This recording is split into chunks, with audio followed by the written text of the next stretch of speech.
നരുട്ടോ, എന്താ ഇത്? നീ ആരാ? എവിടുന്ന് അങ്ങോട്ട് വന്ന? അല്ല, നിനക്ക് എങ്ങനെ എന്റെ പേര് അറിഞ്ഞത്? അത് ശരി, നിനക്കിപ്പോഴും മനസ്സിലായിട്ടില്ല. എന്നാലും നീ ഒന്ന് ഊഹിച്ചു നോക്ക് ഞാൻ ആരാണെന്ന്. നരുട്ടോ,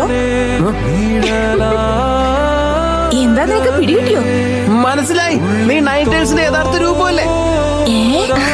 ആ മിനാട്ടോ എന്നെ കുറിച്ചൊന്നും പറഞ്ഞിരുന്നില്ലേ? വല്ലാത്ത കഷ്ടം തന്നെ. എന്നാ ശരി, ഞാൻ തന്നെ പറയാം. ഞാൻ നിന്റെ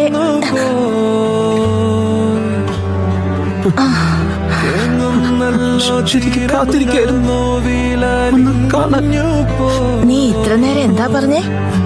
അമ്മയെ നിനക്ക് ഇപ്പോഴാ മനസ്സിലായതല്ലേ?